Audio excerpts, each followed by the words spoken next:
Hey everyone, welcome to Jams, the podcast where I convince a friend to chat about an album of their choosing. The person I've swindled into coming in this week is none other than my pal, Cal.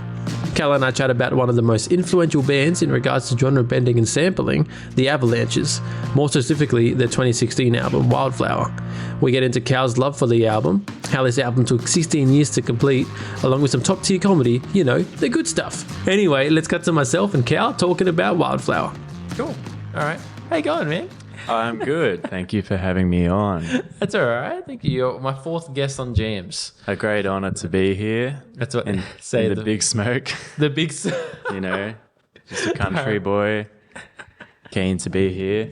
Yeah. To talk about some music. Talk about the music. Because we met studying audio together. Indeed. Yep, 2019. Wow. Music and sound design. Yep. Now 3 years ago. Wow. It doesn't feel like it was that long ago, eh? No, it doesn't, to be honest. Like, I still remember it pretty clearly. But obviously, I finished up after a year and you continued on. Mm-hmm. I had no friends at that point. It was four of us, and then three of you all dipped. Yeah, it was weird. Hey, weird times. Because you still keep in contact with everyone, even though you live up the coast, like in Newcastle. So it's like, yeah, it's kind of hectic that we've managed to remain in touch. Yeah, and now you're doing jams, so that's pretty much the whole reason why. Really, a career high for me. It is, yeah. A segue into the entertainment industry. Exactly. Yep. You're gonna peak on jams. Yeah, yeah. All downhill from here. All downhill. What album are we talking about today, sir? Today we are talking about Wildflower by the Australian duo, the Avalanches. I kept calling it the Wildflowers. The Wildflowers by Avalanche. By Avalanche. Yeah. Yeah.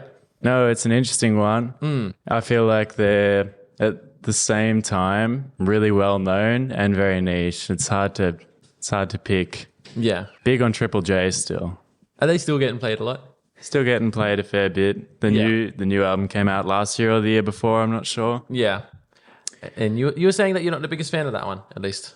No, don't get me wrong. I think it's pretty solid. Yep. But, you know, when an artist releases a truly great album and then follows it up with like a decent album, you know, the expectations higher. But no, Wildflower is especially interesting because it came not 1 or 2 years after the previous album, but like 16. Yeah. Avalanches. Fans really got starved. And they really, 16 years. So, like, were they big with their first album when that first dropped? Because that was the one that most people know, right? It is. Yeah.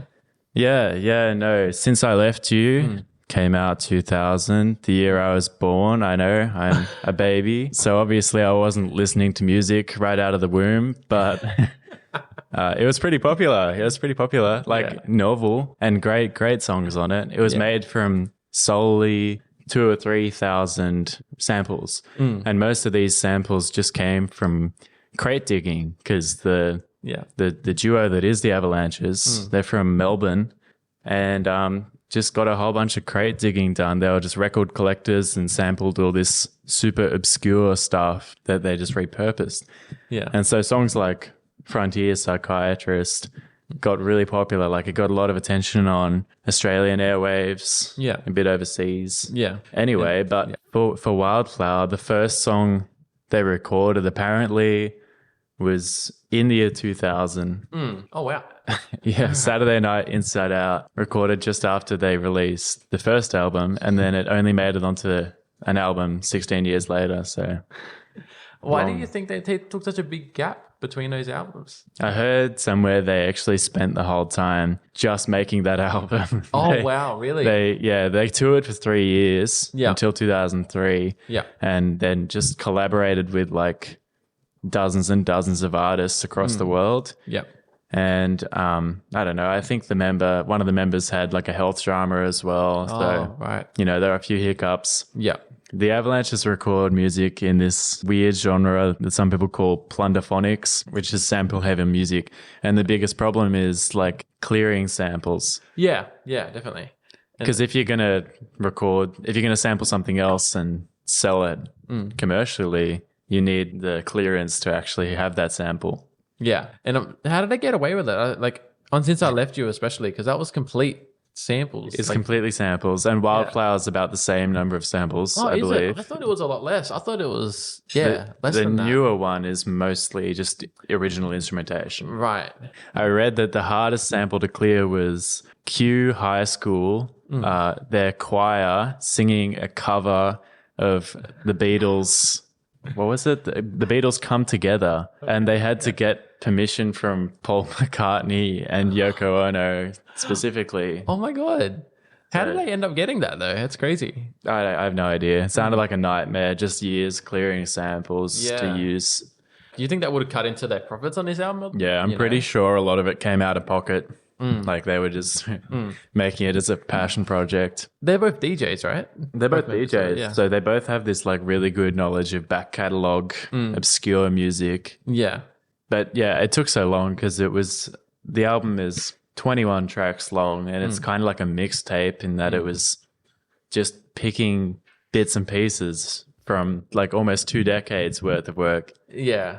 Surprising it's not even like a double album or something like that. When you wait that long, the amount of stuff that would have been left on the cutting room floor there would have been crazy, you know? Absolutely, Yeah. yeah. They probably could have gotten 3 B-sides albums out of it. Yeah, definitely. Yeah, for me, actually, I didn't catch it on release, but probably about a year later, Yeah. because I was with some high school friends in their car in the Nissan Pulsar. Yeah. He had a subwoofer in the back, and he was playing one of the lead singles, and the song really just bumps. And I hadn't heard of the Avalanches before, and I hadn't heard anything that sounded like that. Yeah. And so he got me onto that song and then the band. And recommended the first album. That's what got me listening to Wildflower in probably 2017. I have loved that album since. For me, like a big memory of it is studying for maths in high school. Yeah. It's a bit off topic. No, but of course. You know how certain songs can just remind you of a very specific memory? Yeah, definitely. And like you're doing something at the time, listening to a song, and then years later, listening to that bit of music will still take you back to that time. Yeah.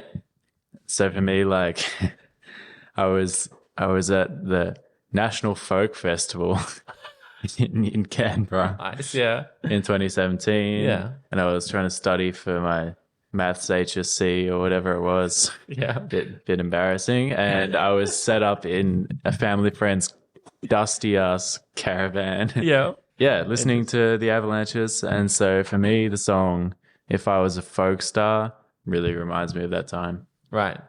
It's crazy that music can do that, or a specific song, or even like a section of a song can take you back to exactly where you were when you listened. And it doesn't even have to be the first time you've listened to it. It's just like one of the random listens that meant nothing at the time. But that's the thing that you sort of associate it with. Like it becomes more important over time. Yeah. Like, you know?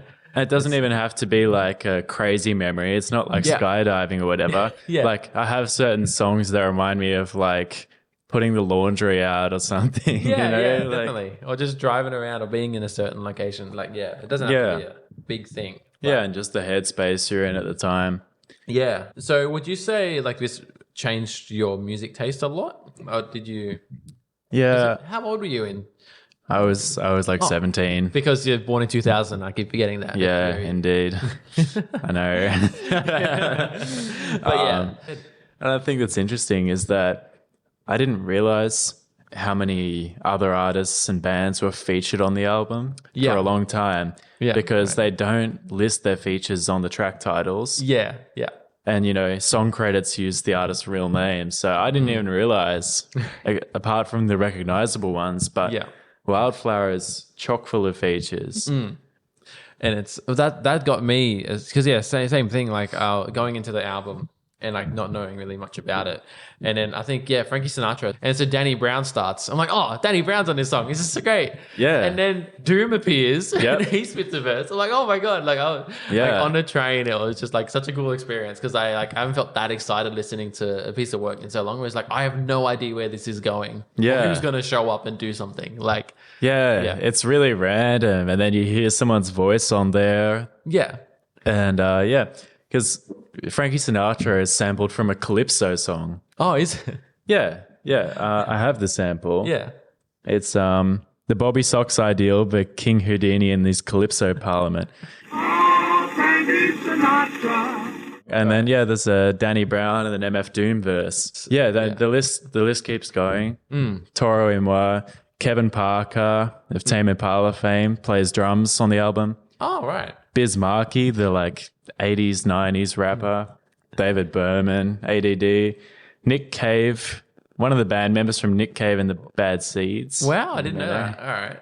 Yep, and Father John Misty. Yeah, there's heaps. I think Danny Brown's on there twice as well. Yeah, he rocked up again. Even Danny's voice sounds a bit different on this album, but you can still tell it's him because it's so distinct. Where it's just like it's... He has such a unique delivery. Yeah, definitely. Yeah, it really works. And yeah, just the crazy number of just sounds that you can recognize on the album. For instance, I think in Frankie Sinatra, they sample My Favorite Things from The Sound of Music. Yeah, they slow it down, don't they? Yeah, they've like interpolated it. Yeah. And it fits really nicely into the song. And you're like, oh, hey, there's that. Yeah. It's also an album that like the hits on it, there's a couple of hits, I guess, like the intro track, you know, Because I'm Me and Frankie Sinatra and If I Was a Folk Star as well. But a lot of the album is not really their own songs, but just kind of like ideas that flow into each other. Right. It really feels like a top to bottom album. You know, some albums are great where every track on their own is just a different vibe and a different single power. Whereas this one, it's sort of a big wash of collective. I don't know. You know what I mean? Yeah, and it's mixed really well. Like it goes into each other really well. Like you're saying, like the wash where it's just sort of like. There's a few songs that are reprises of earlier songs on the track as well. Yeah, I was listening to it on Spotify and it was annoying because there's between the songs when there's a bit of a gap when the song's loading. So like, it will be like a perfect fade in and then it'll be like a gap. True. That's why I want to buy it on like vinyl or CD so I don't have to deal with that issue. Yeah, it's much better, I think, on the physical and the mastering is doesn't rely on Spotify's internet lag. Yeah. But I'm ultimately surprised the album isn't talked about as much because Since I Left You was a big cultural touchstone for the band, and the new one as well has probably even more collaborators and had more kind of pop mainstream success. Yeah. So it's a bit of a middle child, but I think also, you know, when albums come out in your life is pretty important. Yeah, like what age you are and stuff like that. Yeah. Like nostalgia as well. It doesn't even have to, like, you know, because it samples so much from the past as well. Like it's such a nostalgic album in my opinion. Like not just because it was when I was 17 or whatever, but also because it sounds like the past and it's really like warm and kind of happy. It's a really nostalgia. It's an amazing album. Because I haven't listened to the album top to bottom. Like I knew this album art. I've seen it around, and I sort of but I can't remember really any song of it prior to listening to it. So for this podcast, and it's just I'm surprised that it's missed. It missed me completely. Where it hasn't shown up in any playlist or anything like that. Because if I listen to any of these songs independently, I'm like, this is amazing. Where has it been hiding this whole time? Type of thing. Yeah, it's an odd one. But no, I'm pretty glad I found it when I did. Yeah. And like you say, it's sort of also how I discovered artists like Danny Brown and that. Yeah. And Father John Misty as well, actually. Yeah, it was cool. Apparently with Toro y Moi, if you're aware of him, a guy that's pretty much single-handedly pioneered chill wave as a genre. Yeah. And he gave them lyrics, which was just him talking about how his wife and he took acid on a beach one time and that ended up on the album. You know. Yeah. It doesn't take itself too seriously. Yeah. I think that comes across in the album. Like if they're not trying to, make a mainstream album, like a mainstream album, sorry. It's not they're not trying to get $1 million and like try to go on world tours after this and stuff like that. Like it just seems like it was very much a passion project. Like going back to like it took 16 years for it to be made. You don't take 16 years unless you love it and it's a passion project. Like if it's if you're trying to make money off it, it won't take you 16 years. It'll take you 6 months. That's so true. Yeah. Well, I mean, you see in the music industry, like artists are really pressured to put out albums every 2 years maximum. Yeah. It's like a big thing, like more so in other genres than others. I hear like in K-pop, artists aren't really allowed to, well, allowed is a strong word, but pressured by labels to put out as much music as possible and fill in that gap with touring and merch and public appearances and, putting out 2 albums a year every year. Yeah. Really intense. So for artists. Oh, and like streaming services encourage it as well. That's true. Yeah. I think Jeff Bezos went on the record saying like, artists have to put out albums every 2 years. That's just what's expected of them. And you can't expect to make a living if you don't. Yeah. Oh my gosh. So it's Yeah. really like making a product of it. It's good to see that I know like the gap between like the newest album and Wildflower like was what 5-6 years? Yeah, something 4 like or that? 5 years, Nothing I think. crazy. But like, yeah, it's Comparatively, it feels like no time at all. yeah, exactly. Yeah. Because like though they're really well established, they're still not really that mainstream, I guess. Yeah. And they're quite old, like comparatively, you know. You're being ageist here. Yeah, I think they're in their probably 40s or Right. at least. That's Gen Y. Gen Y boy. Because like I just saw Gen an X. interview. Oh yeah, wait, I think Sorry. I'm Gen Y. You're Gen Y. And then yeah. How are we in different generations? I'm a That's weird. Zoomer. But no, people like the Avalanches, I think they've stayed current, but also had a sound that stayed theirs, Because there's no one like Wildflower is very distinct in the sense that it samples a lot. Like I know instrumentally it sounds quite similar to the Go Team. I'm not sure. It's a random band I found a couple years ago, and right. yeah, some of the samples they use sounds like something that would be on a Go Team type of things. Well, that's great for me. I hadn't heard of the Go Team, so there you that's go, more material for me to check out than my homework. Yeah, too much. Absolutely. The Go Team. Besides that one band, and like there's still nothing else that's like Yeah. this. Do you know much DJ Shadow? Oh yeah, DJ Shadow. He did the stuff with Run the Jewels, right? He did. Yeah. He did. I think DJ Shadow's sort of comparable in how he Yeah, flips samples and makes grooves and does that trip hop kind of stuff. yeah. I also definitely enjoy a lot of DJ Shadow. And a lot of features as well on DJ Shadow's album. Like, it's Yeah. like every song has someone else on it, basically. Yeah, because he's more of a beat maker. Yeah. Muso that does the backing instrumentation. So it's it's good to see. I like bands where you can have a rotating roster of people featured, on top of the tracks. Yeah, and that's not always just the same. It's like Gorillaz. Like Gorillaz is always like, Absolutely. always having something different with those guys. Oh, I think so long as Gorillaz keeps doing what they're doing, it'll never get old. Yeah, no. Because Like they're always changing it up. A Gorillaz song sounds like a Gorillaz song, but Yeah. then they always do something different and they have different guests and it's always exciting. Yeah, definitely. And it's like you never know who they're going to actually get on. Oh, yeah. It's been very, very like global, different time periods. It's Yeah. yeah. And it's similar to the Wallflower. Like it's like it's just you don't know who's going to appear next type of thing. Yeah, Like- and the combination of the features with the samples, I think, because like a lot of the samples are from 1960s psych rock and stuff. Right. So it really has this range of, and like the comedian Larry Ellis, Yeah. they sample his stand-up routine from the 20th century as well. So it has this really long time frame. But then obviously, like they have MF Doom, pretty contemporary. Yeah. And they sampled Queens of the Stone Age, didn't they? Oh, Queens of the Stone Age is on there as well. Yeah. Yeah. No, the Bee Gees, there's like 2 Bee Gees samples and the Beach Boys. Yeah. They just Paul and Linda McCartney. Yeah, no, I could just keep going on forever, but you get the idea. Yeah. There's like so much saturation in music. There's so many artists and we can all like, I remember having an iPod with iTunes. Yeah. And so every time you wanted to listen to a song, you would, buy a gift card or something and pay $2.50 and get a single. Yeah. So as a result, on my iPod, I probably only had maybe 50 songs or something because I was pretty young and I couldn't afford that much. Now, I pay $6 or $7 a month and I literally get millions of tracks whenever I want. Yeah. It's like almost oversaturation. Yeah. So to have stuff that sounds unique is like so good now and hard to do. Very, yeah, so hard. Even in 2016 when this came out, like it was still much in a streaming era, like maybe not what it is now, but like Yeah.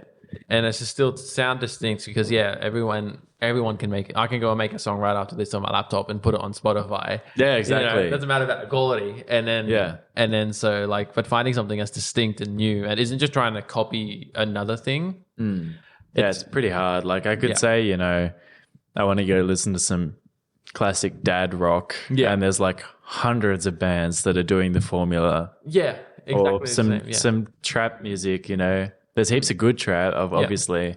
But like any genre out there has like hundreds of thousands of artists that are doing the formula kind of thing. I guess it's always been like that, but just it's so much easier to record and make music now.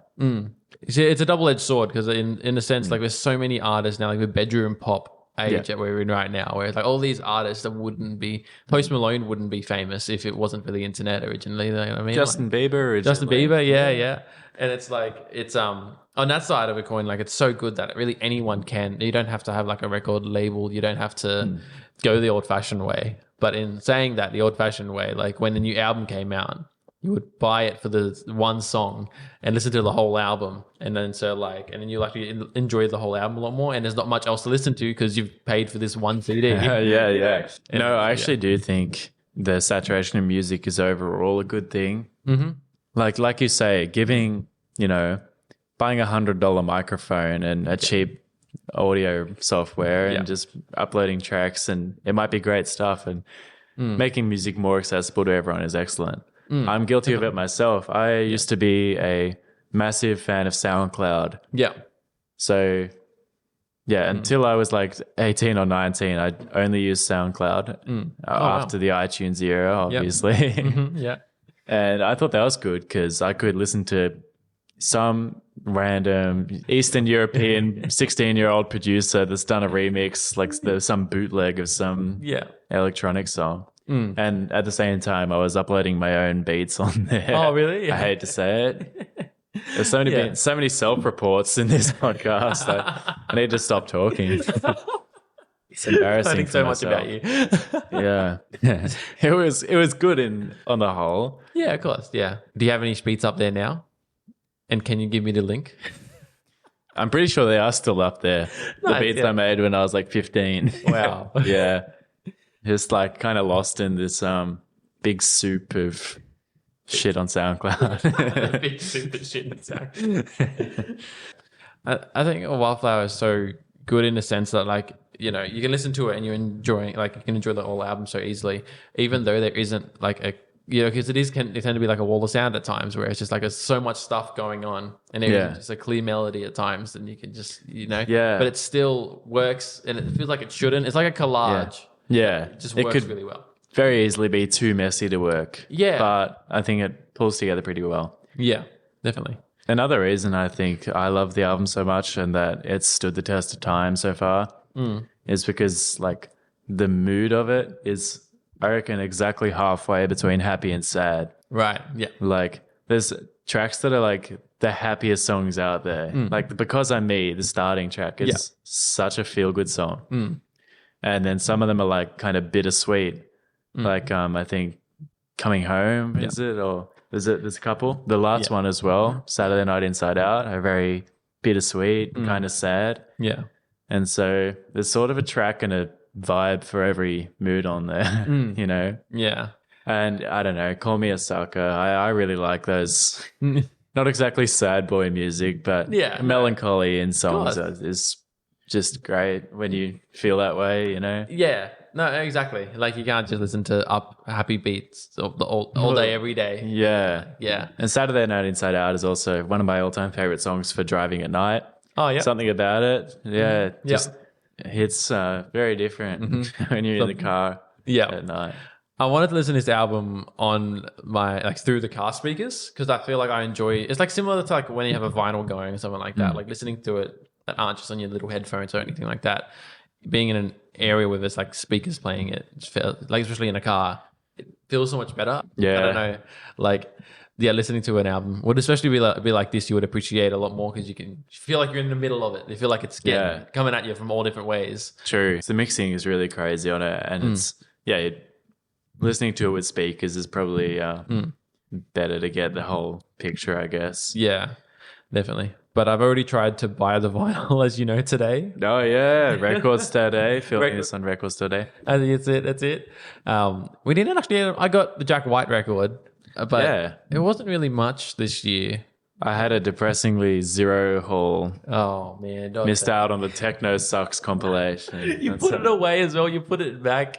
You want to explain what Techno Sucks is to the audience? Well, it's music for real music fans. Real music fans. Made in 1995. A compilation of real rock music. None of this computer techno stuff that the kids listen to.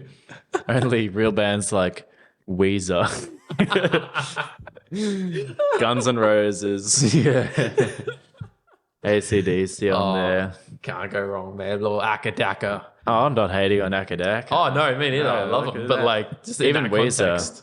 Like, just that would have had to have been like mass produced to an extent if it's just in a random CD. Like, it's a CD hardcover. Like, it had its own cover and the track listing.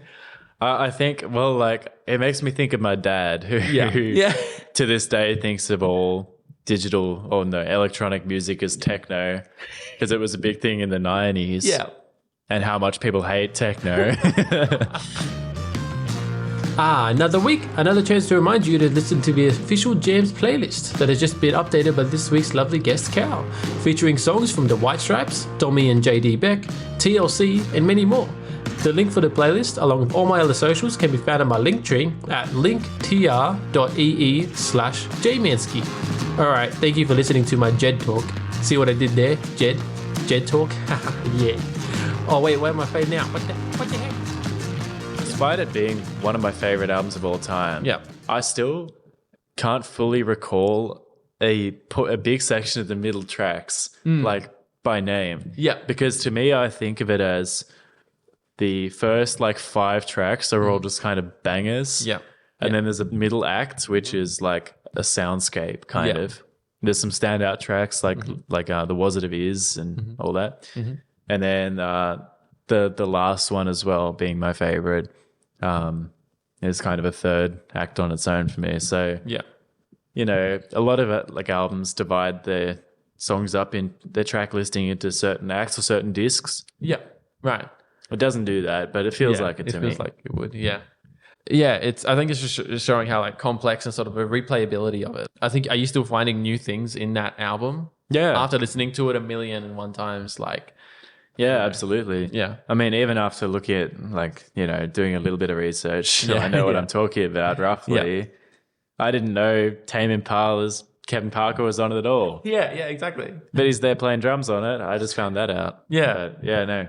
So it's the gift that keeps on giving. And but yeah, I'm definitely going to try to find that on record. I think that's a quintessential record vinyl, I feel. Like, I've won you over on it. It's a nice one to have in the collection. Nice art as well. Yeah, it's really nice. Yeah.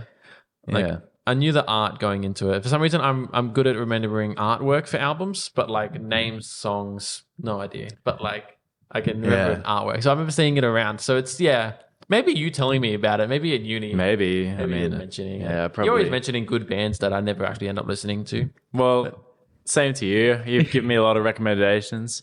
Yeah, that's fair. Yeah, this is a bit of a hot take, maybe, but I think the art of an album either makes the listening experience better or worse. Definitely. Definitely. Like an album with really cool art. Like I might buy an album just because the art is that cool. And, you know, it influences, in my opinion at least, like what the music sounds like, kind of. Yeah. I love the amount of the creativity they can put forward with it. Like, I think my pet peeve is just like a Weezer. Again, let's just shit on Weezer. Like a Weezer album where it's just 4 of them standing there. And I kind of love them for that, to be honest. Really? I sort of do. Yeah. I like it. Yeah. I love that they have like 6 self-titled albums. It's like so stupid. But like, I think you can. But I know what you mean. Yeah, like albums like this one or like Danger Mouse's Rome, I really love. It's just like a black heart on like a cream background, but it's very simplistic and it sort of conveys the whole album just by looking at it. Yeah. And you listen to it once and you're like, oh yeah, that makes sense why they've chosen that. Yeah. In it. Yeah, I think, you know, given that you can put anything you want on a square, really. It shows like what the artist's trying to do, I think. That sounds a bit like some high school English paper just there. But you know what I mean? Yeah, no, definitely. But yeah, the artwork, it's a good welcoming sort of, when you look at it, you're like, oh yeah, so I sort of know what I'm getting into type of thing. Like it accompanies the music really well. Yeah, Avalanches have had that on lock since starting out. I really like all their album covers. Right. From their 3. They're all original artworks and just look really good. Is it the American flag that's on this? It looks like the colors of a similar... Yeah, it's actually referencing... I don't have the note on me, but it's a direct reference to like a 1971 album, which is the American flag, like rippling. Yeah. I can't, unfortunately, remember the name of it off the top of my head. But there was a point to that as well. I'm not deep enough in the lore to know the story behind the album art. Yeah. But yeah, it was a reference to it. Another. Yeah, wow. Yeah. Wildflower lore. Oh yeah. It's a rabbit hole. It really is. It seems like an album that you can just find so much stuff on it. It's like the opposite. I've done Mad Villainy a couple episodes ago, and that was like really hard to find stuff on that album because there's not many interviews and not much sort of discussion about like the actual going into the album. You know what I mean? True. With Mad Villainy, it was... I mean, Madlib is pretty reclusive from what I hear and doesn't do interviews, and same with Doom. Yeah. But I feel like, I don't know what are the guys' name again, sorry? Robbie Chater and Tony de Blasi. Right. Yeah, they're both Melbourneites, Aussies. Melbourneites? Is that the word? I don't know. Maybe. I know, Sydney Siders here. Sydney Siders? I don't know any of this. I'm a Novocastrian. What, sorry? A Novocastrian. A Novocastrian. That's a Newcastle person. There you go. What's someone from Parramatta? Parramatta? An eel? I don't know. An eel? That's good. Represent. We should just make a footy podcast instead. A footy podcast. And we buy that CD. We'll buy the Techno Sucks CD. Yeah. Listen to that and we'll review that instead. So true. Mm-hmm. I think that will get the people in, you know. Up the nights, bro. What can I say? We have to go to a footy game first. Have to watch the Eels get, I guess they don't want to be beaten. They got to win, so they got to beat. Speak for yourself. I hope they lose. No, not actually. Don't you dare talk crap about my Parramatta Eels, bro. We're gonna stop this podcast and take it outside. I think. Have some polite fisticuffs, and then come back in and discuss an album. Yeah, you know what I mean? Yeah, I think that's a good one to kind of concept for it.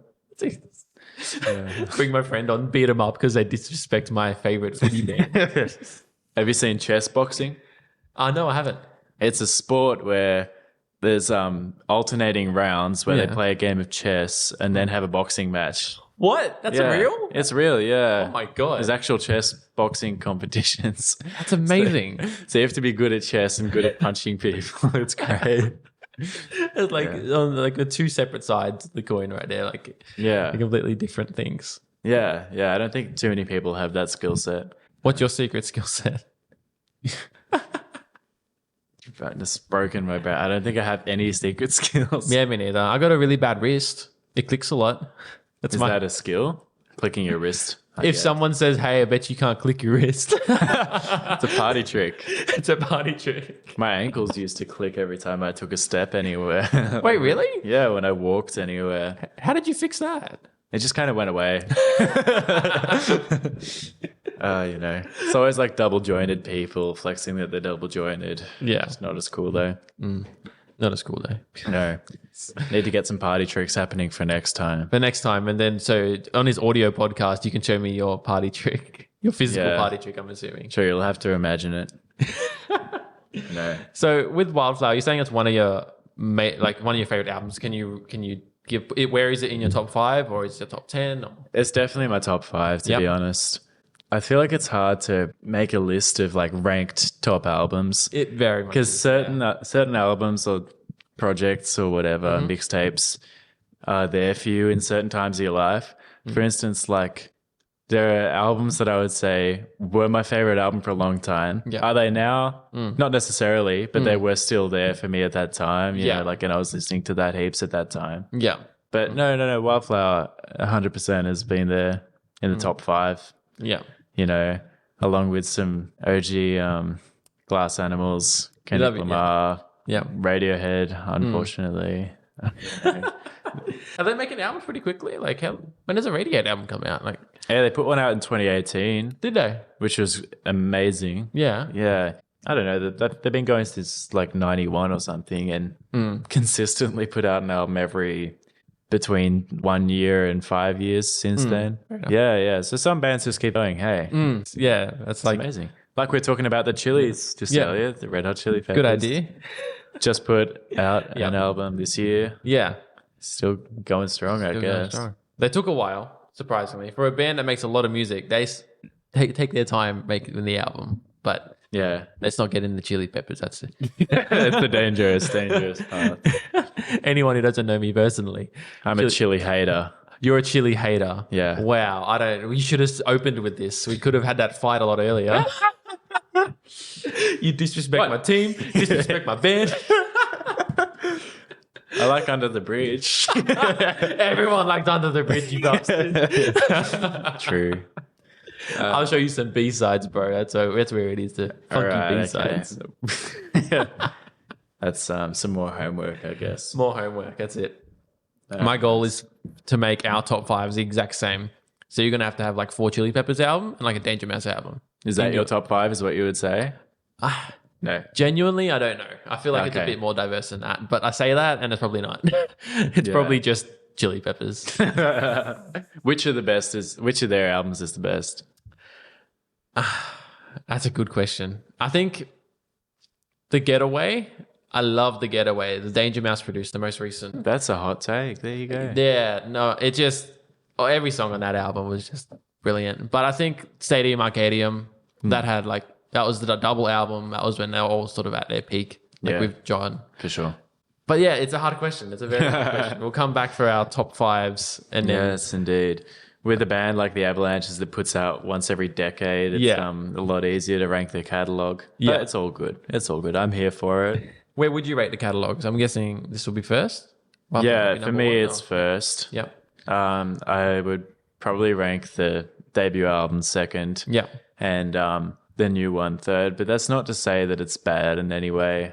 I think it's still good. And in fact, I haven't really listened to it since it came out. Right. But I think if I came back into it now, I'd probably enjoy it a lot more. Yeah. Yeah. Like they have some great collabs on there and just unexpected, they're doing their thing still. Yeah. And it's good. So do you think that they're making more albums now? Like the gap was getting less and less. So you think that we might get one? Yeah, it's a good question. I don't know if they were just cleaning off the slate to start on something new, or if they're hanging up the hat. I don't know. Because it came out during COVID, so 2020, right? Yeah, 2020 or 2021 or something. Right. Yeah. So maybe it was during COVID. Yeah. Hopefully we get some more. And some more tours in Australia. Do they live in Australia still? Yeah, I'm pretty sure they do. Oh, right. Okay. Yeah. Have you ever seen them live? No, I wish. Yeah. No, I'm seeing quite a few bands live this year, but not them, sadly. Yeah. I think there's a big problem living in Australia with overseas acts just not ever coming here until they're washed up, and they do a world tour that does one date in Sydney or Melbourne, and then that's it. Yeah, that's it. So have you, because you're quite musically trained, but anyone come on now. Well, compared to me, right? So you straight up talk about how you straight up allowed me to pass one of my subjects because I didn't know what was going on. You passed that for me, like.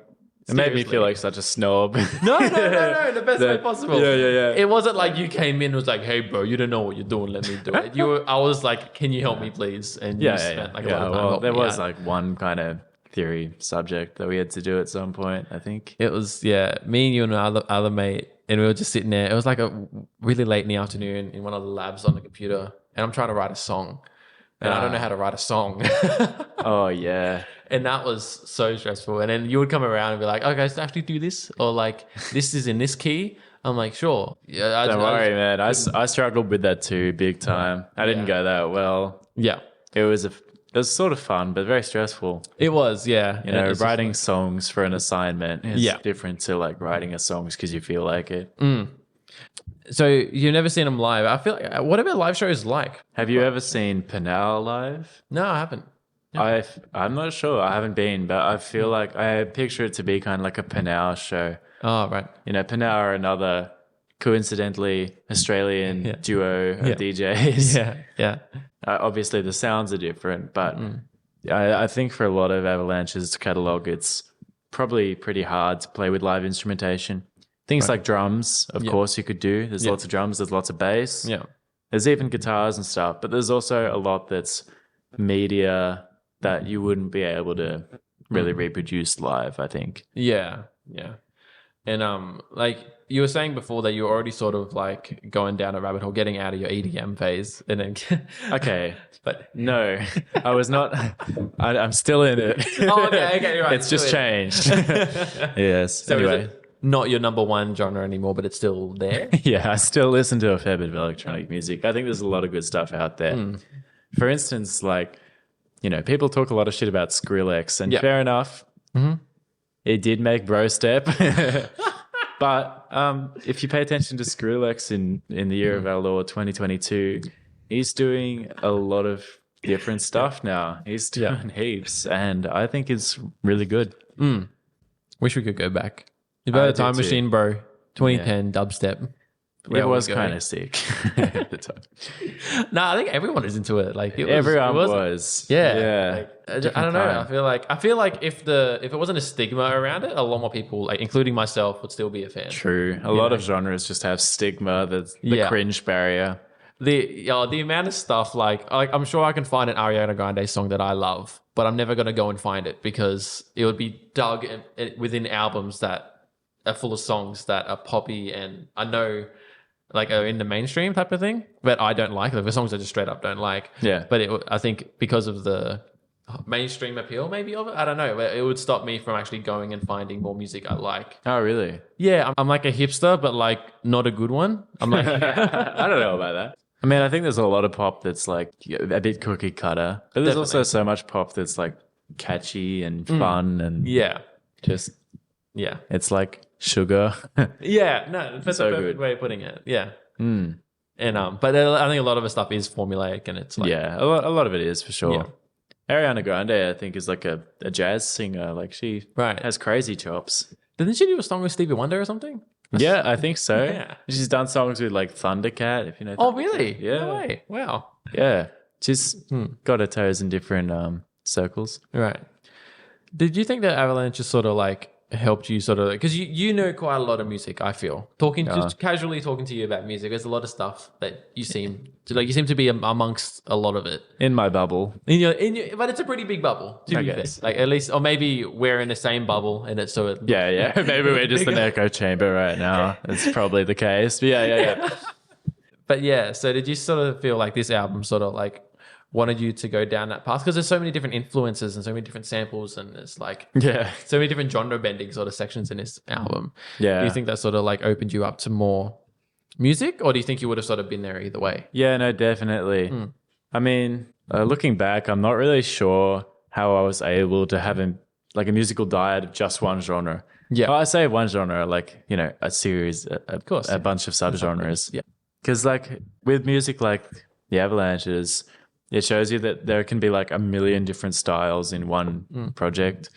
I think just like being open to listening to whatever is fun because it's different music for different times, different, you know, feelings. Yeah, definitely albums like that. Open me up. Yeah. Right. Yeah, I think putting those barriers down and sort of just listening to music because you like it. Not because like it's not allowing any stigma to sort of stop you from enjoying something, you know. Yeah, I mean, I don't profess to listen to everything, you know. I listen to a bit of everything. Oh yeah. That's like the worst response to get. Hey, what do you like? Oh yeah, it's horrible.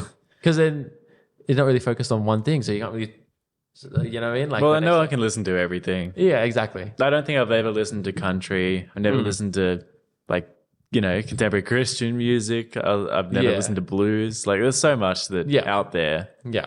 You know, no one can listen to everything. And back to what you're saying before about, like, you know, online sort of world we're living in, like in 2022, like there's so many more genres becoming being born just from people just doing whatever they want and having the restriction of having a label saying, hey, we need to make this a mainstream thing, or this money's involved. It's just people, like you said, bought $150 microphone and then just making completely new genres. Like that power is like sort of crazy. Yeah, just in the past few years, there's been an explosion of new styles of music that we haven't had before. Yeah. Like, like hyperpop, 100 gex just kind of came out. And, I mean, they didn't invent it. Like this PC music that sort of, propagated it. But like 100 gex came out and put out 1,000 gex. And it just kind of kicked off this new wave of sound that people had never heard before. And like artists like, do you know Pink Pantheress? No, I don't. I know I think cartoons, she's pretty popular on TikTok. So I don't know right. Yeah. That's out of my world. But just came out and put like UK styles like two-step and garage and and jungle and all that. Yeah. And made it into like pop and drum and bass. And we just have this big melting pot now. And I think that's so cool. It's a really cool place to be. Like, it's going to be amazing to see where it is like when we're adults and like we got kids and like what weird shit they're going to be listening to. You know what I mean? Like, we'll become the boomers who say techno sucks about whatever new genre is existing. I can't wait. I'm going to do that same thing. Just, and I'll put all this modern stuff now on the CD, and I'll put whatever genre is new and innovative, but for kids, like, tell it, get out of here. Yeah. Back in my day, we listened to Money Machine. But proper music. Yeah. Where do you think like it's sort of going, like instrumentally wise? Like, I think there's less people being able to play instruments because MIDIs and like because sampling. There's less people actually learning instruments. So I feel like actually going on stage and playing an instrument is going to become a lot more rare. And it's becoming more rare now, but let alone the next generation of music, I feel. You're probably right. I think like there's a big difference though between like live shows where there's just backing tracks and the artist sings or raps or whatever over that, and shows where they have a live band interpreting the music. Yeah. And like obviously like DJs aside, like shows where they have live music is kind of more in the moment for me. Right. Yeah. At least in my experience, shows that I've seen where they take a song and reimagine it as a live band with drums and bass and guitar or whatever, keyboards. Yeah. It's really cool. Right. I hope that stays a thing. Yeah. It's hard to say because already we can play the backing track of a song, like, of course, and perform over it. Yeah. Yeah, exactly. And it's like, being in that room and like, the same room as always random people you don't know, and then playing or listen to music that you like. But bringing new life into it just because there's someone behind it. When they made it, it was someone not playing the keyboard. Doesn't mean you couldn't get a keyboard on it, in a live section of it. Yeah. It's still crazy that they're allowed to sample so much stuff through their discography and still make money off their CD.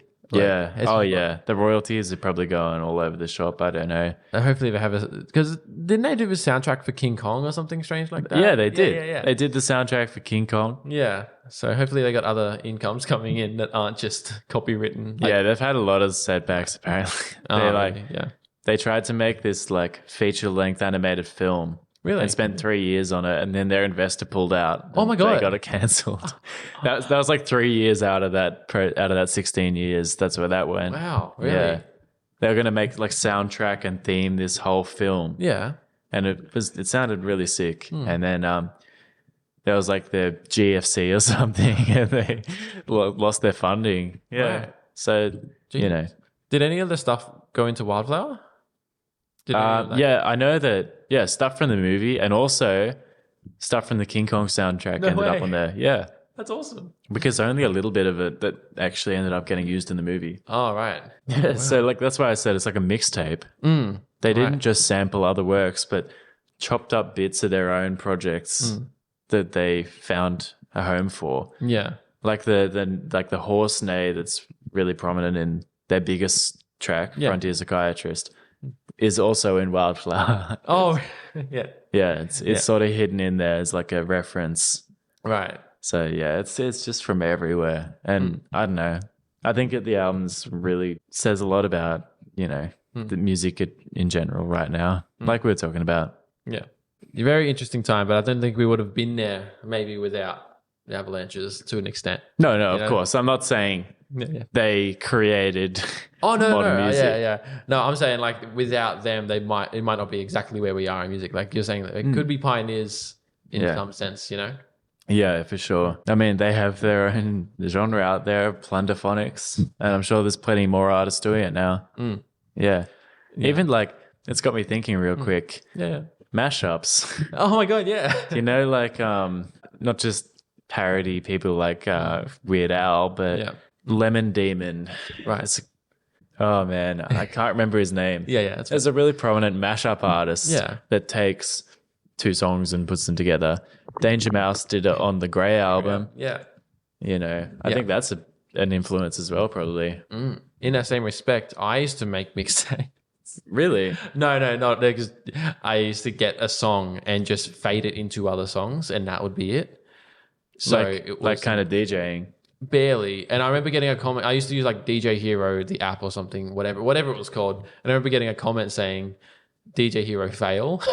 Oh, what? I wish that was still there, like on my channel, because I've made a new channel since then, like a couple times over. I would love to find those things. I gotta dig that up. That's it. That's if amazing. It's still existing. Yeah. Jesus, it'll be up there somewhere. But yeah, like with there's a lot to be done. I think the copyright can really be restrictive. Yeah. Like even on like that Danger Mouse album you mentioned, like he doesn't. I had to go buy a bootleg vinyl release because there's never actually been a press release of it, or an actual pressing, because copyright. Yeah. You can't get, except like Jay-Z and the Beatles, like you're not gonna get them to say okay. Something like that, It's a really tough one because on one hand, like we definitely, artists deserve to make money, make a living from their work. Yeah. But at the same time, copyright laws are so archaic and they just don't work. No. If you remember a few years ago, Katy Perry got sued by this Christian rapper called Flame, who was like, no, you stole Dark Horse from me. And they found out that there was this one little like backing synth line in Dark Horse that was like kind of close to the same melody for like 10 seconds. And that was a successful lawsuit. Oh my God. And Katy Perry lost royalties, if I remember correctly. To the whole song? I'm not entirely sure if it was like what the legal outcome was, but it was, he successly sued Katy Perry for Dark Horse.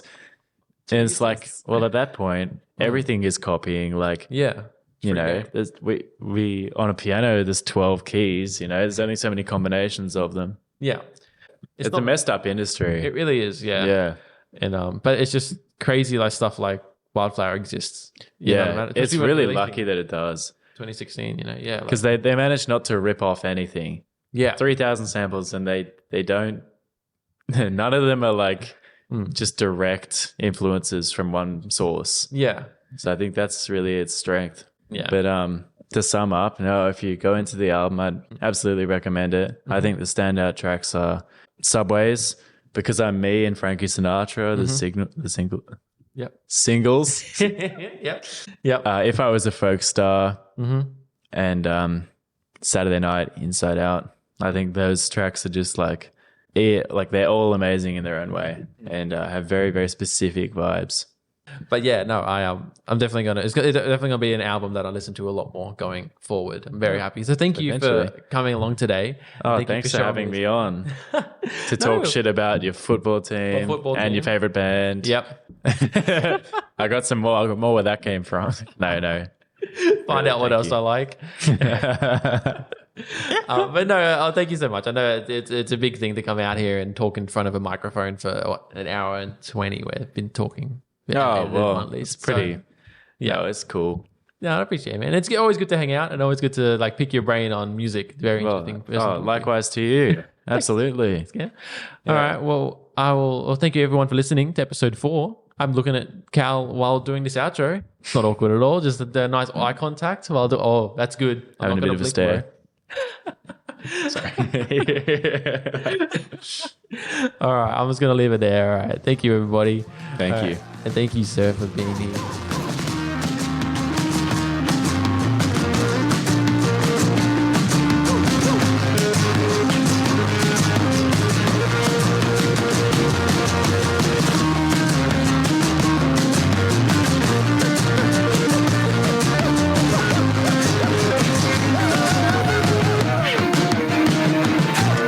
Being all handsome stuff. Your hair is getting very long. It's very long, boy. Yeah, I need a haircut. All right. All right, do you want to get a drink or something? Are you good? I'm all good. You feeling all right? Yes.